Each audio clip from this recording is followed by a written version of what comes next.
Halo Sobat Damai, salam Pancasila. Senang sekali rasanya saya Didin Syaidin hadir menyapa Anda dalam podcast Cafe Toleransi. Baru-baru ini bermunculan informasi tentang tumbangnya rezim Bashar al-Assad di Damaskus, Suriah. Setelah lebih dari setengah abad memimpin, rezim dinasti Assad yang memerintah selama lebih dari 5 dekade akhirnya tumbang pada tanggal 8 Desember 2024 setelah serangan oposisi Suriah yang dipimpin oleh Hay'atut Tahrir Syam atau HTS. Siapakah kemudian HTS ini? Dulu di tahun 2011, HTS bernama Jabhatun Nusra atau Front An-Nusra. Mereka ditetapkan sebagai organisasi teroris karena berafiliasi dengan Al-Qaeda. Walaupun pada akhirnya mereka melepaskan diri pada tahun 2016 dan berganti nama menjadi HTS, perubahan ini pun tetap tidak mengubah citra HTS. Hingga saat ini, sebagai organisasi teroris pun masih melekat. Berita penggulingan Presiden Suriah oleh HTS ini menuai berbagai respon. Salah satunya adalah imbauan waspada. Ancaman apa yang muncul dengan kebangkitan HTS ini?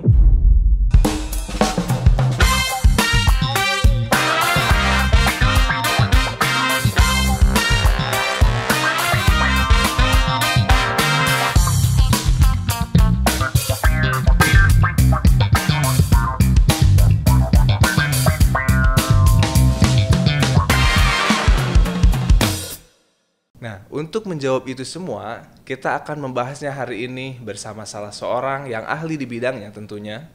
Langsung saja kita sapa Gus Najih. Beliau adalah saat ini menjabat sebagai Sekretaris Badan Penanggulangan Ekstremisme dan Terorisme Majelis Ulama Indonesia, sekaligus juga yang merupakan alumni Suriah. Apa kabar Gus? Baik, alhamdulillah. Selamat datang kembali lagi ya di podcast Cafe Toleransi BNPT. Terima kasih.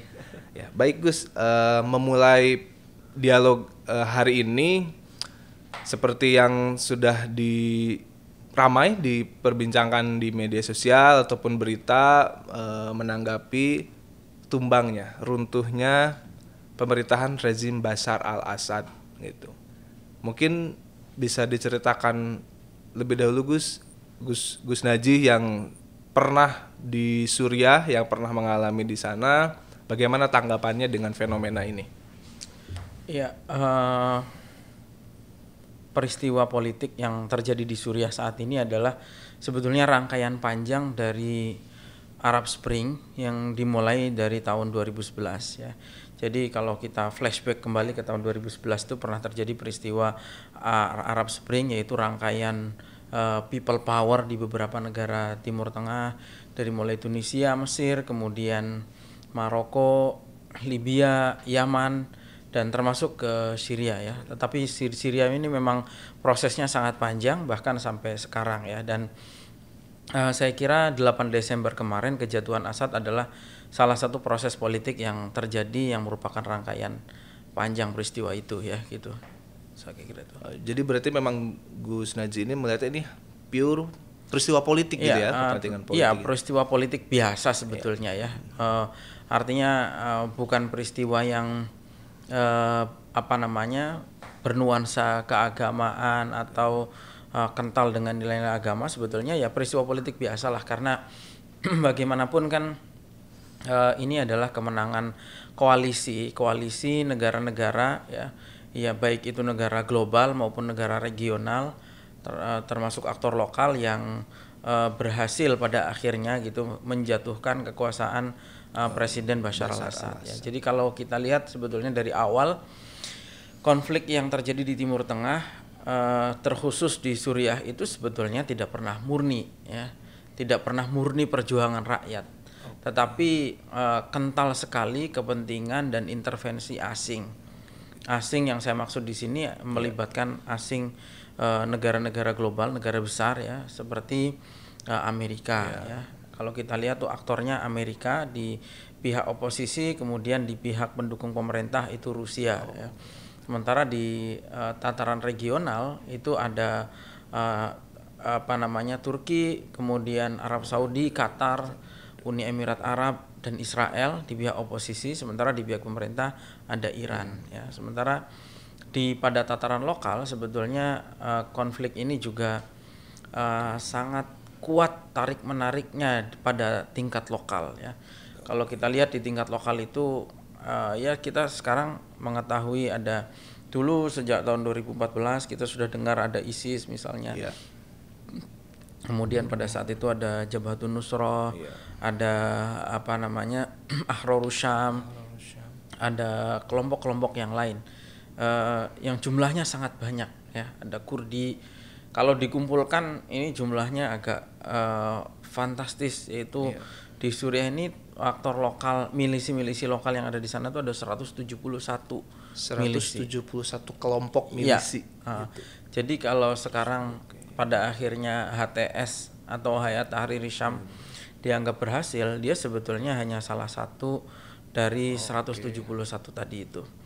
Dan apa namanya ya, ini proses politik yang sudah terjadi di sana, dan kita berharap proses politik ini bisa berjalan dengan lancar. Bagaimanapun realita politik hari ini di sana, Bashar al-Assad ini sudah jatuh. Dia sendiri sudah ke luar negeri. Ya, meskipun mungkin belum pernah menyatakan mengundurkan diri atau apa itu, tetapi pemerintahan yang baru itu sudah ditunjuk oleh HTS, ya, pemerintahan sementara, yaitu Perdana Menteri Muhammad al-Bashir sampai nanti tanggal 1 Maret untuk menyiapkan pemerintahan 1 Maret 2025. Nah Gus, gini, terkait tadi yang aktor-aktor lokal yang tadi Gus Naji sebutkan bahwa kelompok-kelompok milisi yang ratusan itu beberapanya tergabung dalam Hayatut Tahrir Syam gitu. Dengan runtuhnya rezim Assad ini menandakan bahwa ini HTS ini bangkit gitu, mendapatkan momen kemenangan. Bagi kita yang ada di Indonesia, haruskah kita waspada? Karena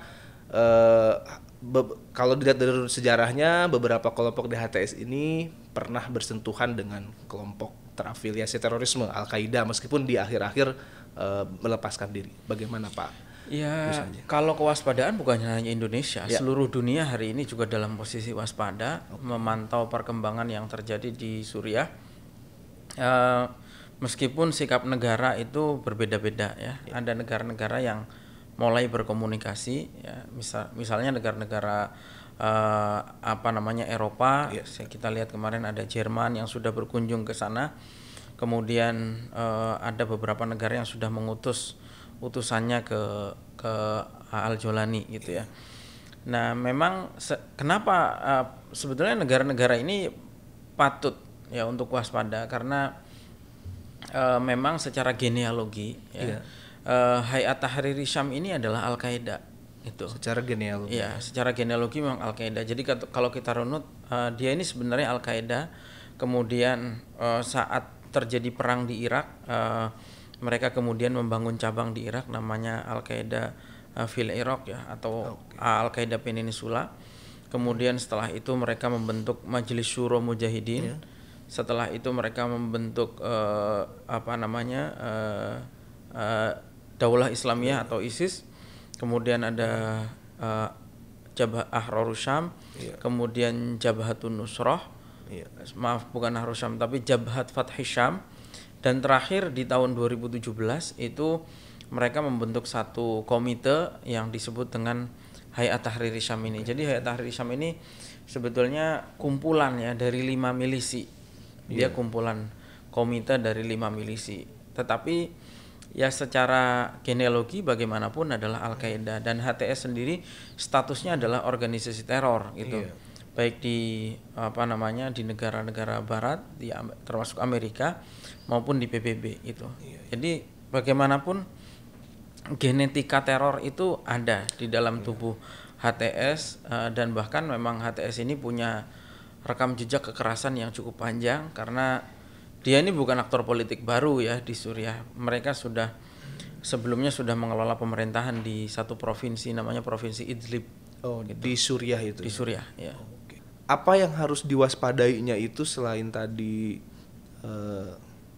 dinamika politik, geopolitik di regional di Timur Tengah, aktor lokal itu, narasi-narasinya itu, apakah kita juga harus waspada dengan propagandanya Iya, HTS tentu ini? saja ya. Kita harus belajar dari peristiwa-peristiwa masa lalu.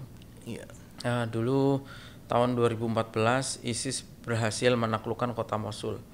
Ya, Mosul itu jatuh ke tangan ISIS. Tentara Irak lari, hampir mirip dengan perkembangan terakhir di Suriah. Dan waktu itu ISIS dengan gencar ya menebar propaganda bahwa khilafah Islamiyah sudah berdiri. Iya.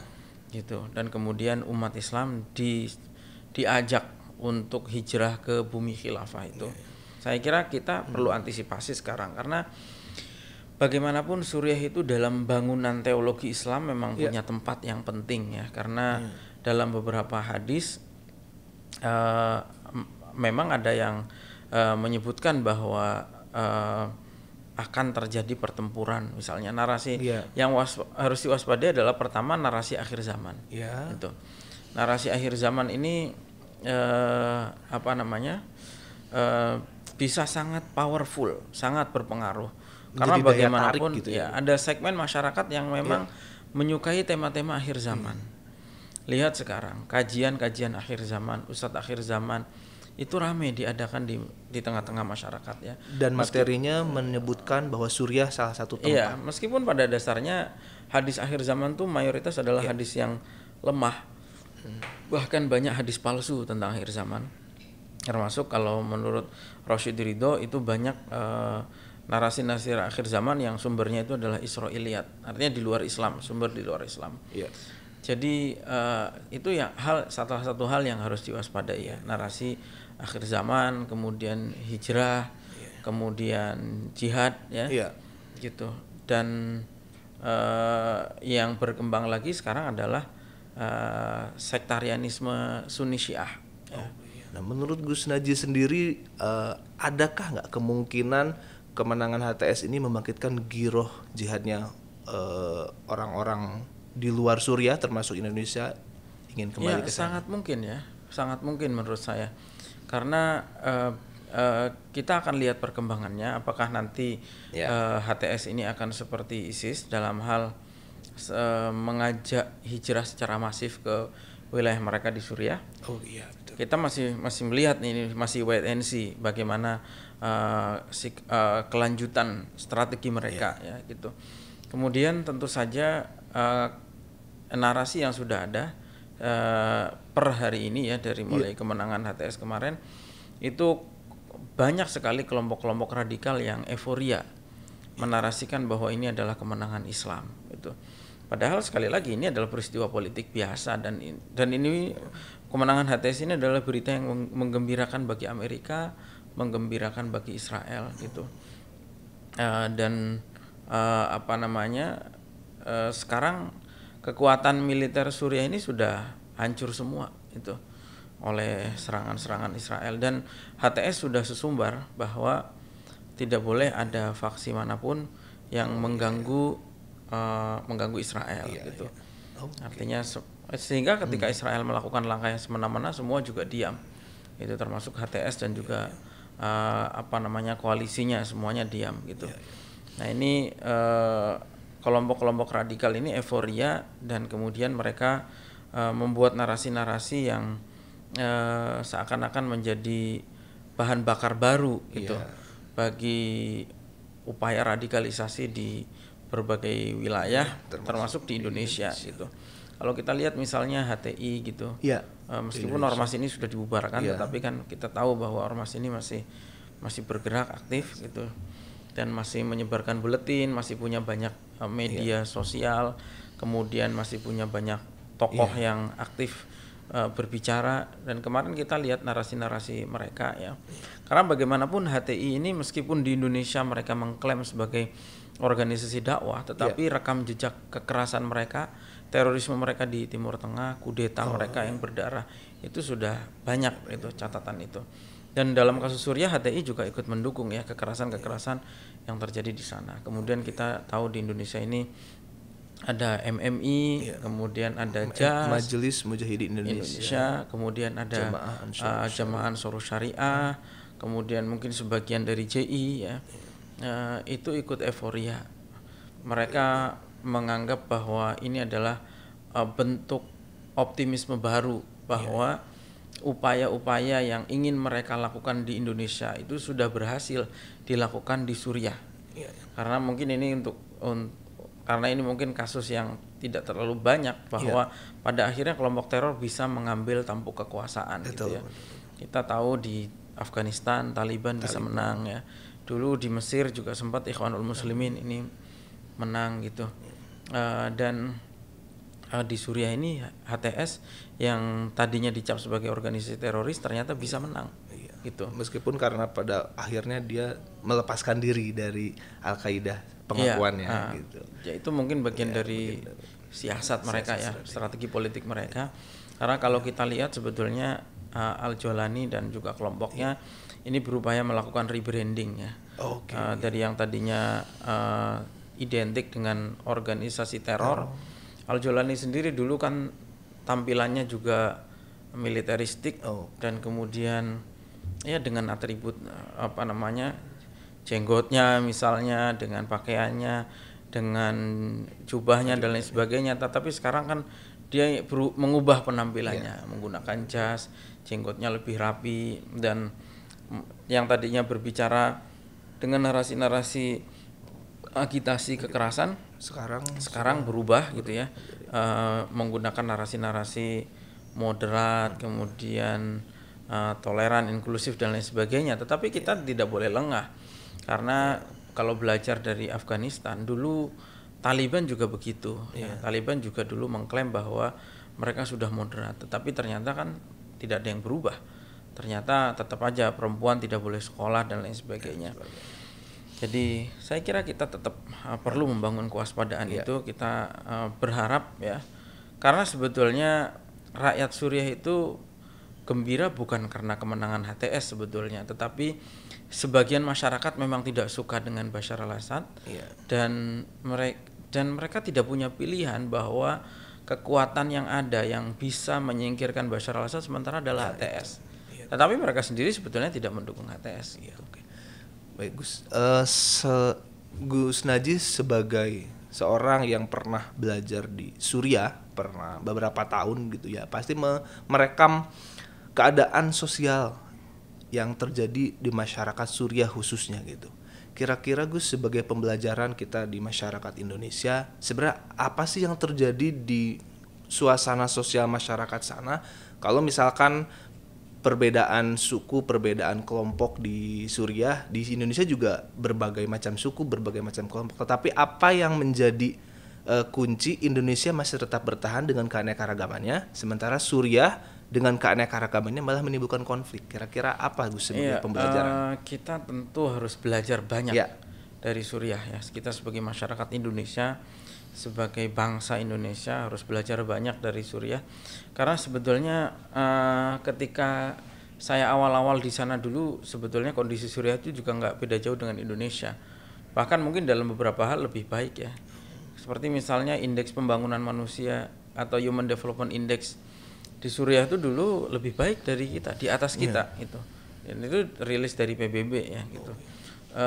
Kemudian dari segi ekonomi dulu sangat baik ya. Suriah ini negaranya makmur, bahkan tidak punya hutang gitu. Meskipun bukan negara kaya, tapi nggak punya hutang, masyarakatnya cukup sejahtera gitu. Pendidikannya gratis, kesehatannya sangat murah gitu. Bahkan dulu beberapa orang Indonesia itu berobat ke Suriah, operasi. Dulu saya ingat beberapa keluarga pelajar mahasiswa itu sampai berobat ke sana. Jadi kita perlu banyak belajar ya. Kenapa pada akhirnya negara yang tadinya aman, damai, sejahtera, makmur, sekarang begitu babak belur gitu. Kita harus belajar dari situ. Yang pertama, masyarakat Indonesia ini jangan mudah terprovokasi gitu. Karena bagaimanapun awal dari konflik Suriah ini adalah provokasi yang berawal dari banyaknya informasi-informasi yang hoax ya, yang tidak benar. Jadi memang konflik Suriah ini penuh dengan kebohongan gitu. Makanya sampai banyak pihak internasional menyebut konflik Suriah ini sebagai revolusi Photoshop. Karena apa itu maksudnya? Revolusi Photoshop, revolusi yang dihasilkan dari edit-edit gambar, edit video. Gitu. Jadi awalnya dari situ.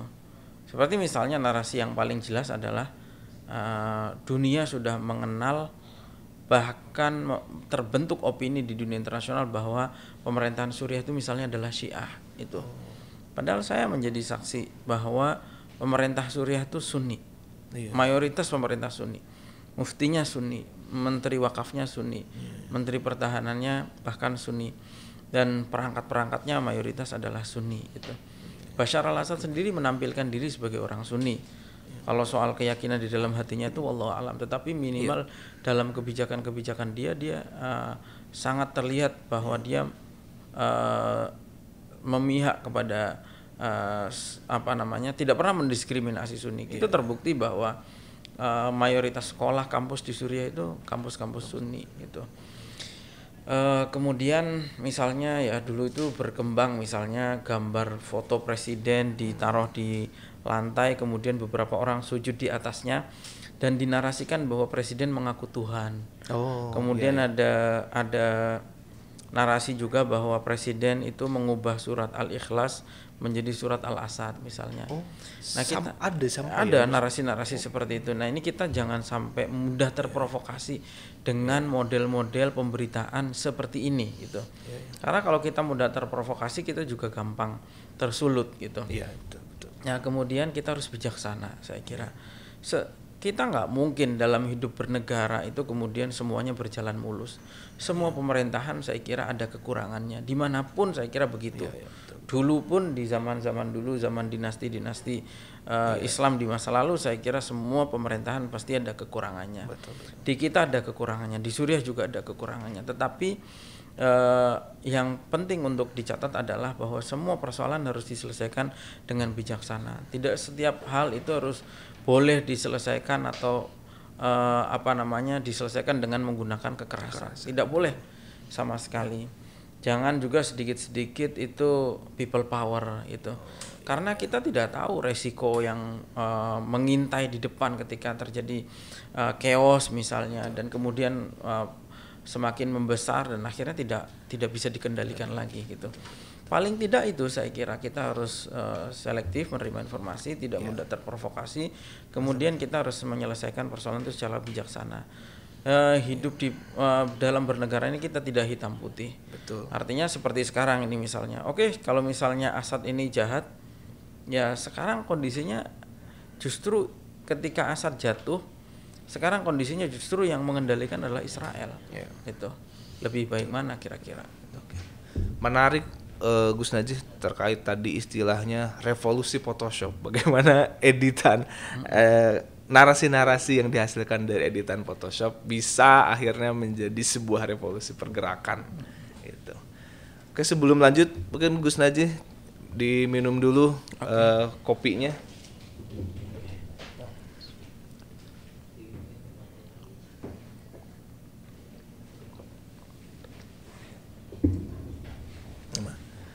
Selama ini Gus Najih apakah aktif di media sosial, Gus? Ya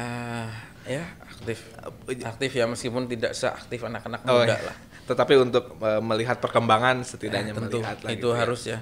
Itu hal yang tidak dihindari lagi sekarang karena semua informasi, semua data-data perkembangan ada di sana. Nah, kita di sini ada beberapa postingan dari Instagram gitu. Mudah-mudahan Gus Najih punya akun Instagram juga ya. Ada. Iya, jadi punya yang kita menangkap beberapa komentar di Instagram yang mengomentari, menanggapi tentang jatuhnya rezim Assad ini dan kemenangan HTS. Potret rakyat Suriah, rayakan runtuhnya rezim Assad setelah 5 dekade penindasan. Gitu. Ada juga yang berkomentar, sampai sini bahagianya, apalagi waktu dengar mereka pulang ke kampung halamannya dari kamp pengungsian. Terlihat pantauan udara mobil mereka macet menuju ke rumah mereka masing-masing sambil nangis. Barakallahu fik untuk saudara-saudara kami di Syria. Sekarang Syria, Palestina besok insya Allah. Gitu. Amin. Semoga Allah memberi yang terbaik. Takbir gitu. Bagaimana Gus Najih melihat euforia dari warga Indonesia ini? Sekali lagi ya, kita harus melihat sesuatu itu secara mendalam, secara objektif. Jangan hanya memikirkan kegembiraan sesaat. Iya. Sebetulnya sekarang masyarakat Suriah itu menjadi semakin tidak jelas sekarang karena mereka tidak bisa mengetahui, justru dengan kondisi sekarang penuh dengan ketidakpastian. Oh iya. Apakah nanti pemerintahan yang baru ini bisa berjalan dengan mulus gitu, atau jangan-jangan malah naudzubillah misalnya jatuh pada situasi yang lebih buruk gitu. Jadi memang terkesan gambling sebetulnya kalau menurut saya. Itu mereka membawa, jadi kondisi-kondisi yang dilakukan oleh HTS ini membawa situasi masyarakat Suriah pada ketidakpastian. Karena sekarang ini oke lah, mungkin kalau ada euforia ya mudah-mudahan itu yang diharapkan. Tetapi kalau misalnya itu akan seperti sekarang ini kan situasinya makin tidak pasti ya, karena di perbatasan Turki misalnya. Jadi sekarang ini wilayah Suriah itu makin banyak penguasanya. Itu makin banyak faksi-faksi yang menguasai ya. Jadi seperti di coupling sekarang itu. Misalnya wilayah-wilayah Suriah yang berbatasan dengan Turki, sekarang yang menduduki Turki. Itu. Wilayah-wilayah Suriah yang berdekatan dengan Irak itu diduduki oleh Kurdi, oleh Amerika, dengan Amerika. Wilayah Suriah Utara itu diduduki oleh Rusia. Sementara wilayah Suriah yang berbatasan dengan Israel, ya ada Quneitra, Dar'a dan lain sebagainya itu sekarang dianeksasi atau dicaplok oleh Israel. Jadi seperti situasinya mungkin tidak jelas ke depan akan seperti apa. Apalagi kita tahu bahwa HTS ini bukan penguasa satu-satunya, apalagi ya, karena di Suriah ini masih ada banyak faksi-faksi yang lain. Apakah nanti mereka bisa menerima gitu kekuasaan HTS ini atau pemerintahan yang dibentuk oleh HTS ini? Sehingga yang kita khawatirkan adalah nantinya jatuh pada situasi disintegrasi, kemudian yang terjadi adalah penguasa-penguasa lokal seperti yang terjadi di negara-negara Timur Tengah sebelumnya. Sampai sekarang misalnya Libya, Yaman, Lebanon itu tidak punya presiden, tidak punya perdana menteri, mengalami kekosongan gitu. Tetapi yang berkembang malah justru penguasa-penguasa lokal gitu. Nah ini yang tidak diinginkan ya sebetulnya. Jadi mungkin euforia juga kita harus hati-hati ya melihat euforia ini gitu ya Gus. Harus bijaksana seperti tadi. Termasuk juga mungkin ada di media sosial itu narasi-narasi yang mengajak jihad. Narasi-narasi yang ayo kita pergi ke Suriah untuk gitu. Nah, kita juga itu sebetulnya narasi yang malah memperkeruh keadaan ya. Gitu, karena malah akhirnya menjadi kabur, tidak jelas agendanya. Padahal rakyat Suriah ini sudah lelah berperang. Gitu. Rakyat Suriah ini sudah lelah berperang. Mungkin di Indonesia yang teriak-teriak jihad itu mereka sendiri nggak pernah merasakan bagaimana situasi perang itu. Situasi perang itu sangat sulit sekali. Semua serba sulit ya. Saya nggak usah membayangkan yang jauh-jauh lah. Kalau di kampung kita ada tawuran saja, mungkin seminggu aja sudah rasanya sudah lelah ya gitu, karena kebebasan kita menjadi terkekang gitu. Apalagi ini peristiwa yang sudah berjalan selama puluhan tahun. Dan ini bukan tawuran desa, ini betul-betul perang yang sangat mematikan gitu, killing ground ya. Jadi di Suriah ini ya kita bisa sebut killing ground. Rakyat Suriah ini sekarang mendambakan perdamaian, mendambakan stabilitas. Semua sudah lelah berperang gitu, sudah rugi dari segala macam gitu. Suriah ini jatuh ke dalam dasar yang paling parah gitu. Dan narasi-narasi yang dikembangkan oleh kelompok-kelompok radikal, bagaimana menyerukan jihad, merupakan ini adalah upaya-upaya yang menyesatkan, karena jihad mereka itu kan artinya perang fisik ya, membunuh orang yang berbeda. Ini yang sangat keliru, fatal. Kalau yang dimaksud jihadnya di situ adalah jihad membangun negara setelah luka yang sangat dalam akibat perang berkepanjangan, tentu itu baik ya. Jihad untuk melakukan rehabilitasi, jihad untuk melakukan rekonstruksi kembali, jihad untuk merecovery gitu. Itu sangat baik. Tapi kan bukan itu yang mereka maksud gitu. Nah, jadi ajakan-ajakan itu justru akan menyusahkan masyarakat di sana gitu. Kemudian termasuk juga ajakan untuk hijrah ya. Karena itu sekali lagi ini peristiwa politik biasa. Bagian dari dinamika yang memang sudah berjalan sangat panjang. Jadi tidak perlu diglorifikasi sebagai kemenangan agama atau apapun gitu. Apalagi dibumbui dengan ajakan untuk hijrah ke sana. Karena masyarakat itu pengen tenang ya. Justru kehadiran banyak orang-orang asing di sana, kehadiran pasukan militer asing, kehadiran petempur asing FTF, kehadiran orang-orang yang mengaku diri sebagai mujahidin itu justru malah menyusahkan orang Suriah sendiri gitu. Kalau pesan Gus Najih tentang penanggulangan terorisme yang dilakukan pemerintah, kira-kira apa hal penting yang dilakukan dalam benang merah kolaborasi pemerintah? Apa yang belum yang harusnya menjadi kunci dari penanggulangan terorisme kolaborasi itu menurut Gus Najih apa, Gus? Iya, saya kira secara umum penanggulangan terorisme Indonesia ini sudah berjalan dengan baik. Saya kira dan itu diakui oleh banyak negara. Kita bisa punya ciri khas sendiri dalam menanggulangi teror dengan cara-cara yang humanis, yang dialogis gitu ya. Bahkan banyak pelaku teror yang kemudian berbalik menjadi pejuang NKRI. Itu tidak lain karena upaya-upaya pemerintah yang memang sangat baik. Nah, tentu dan bahkan 2 tahun terakhir ini tidak ada zero attack. Nah, kita bersyukur mudah-mudahan ini bisa seterusnya gitu. Kita bisa mempertahankan status zero attack itu. PR berikutnya adalah bagaimana zero jaringan teror ya di Indonesia. JI sudah membubarkan diri, tinggal JAD. Lalu kemudian ya bagaimana nanti ideologinya tidak berkembang di Indonesia.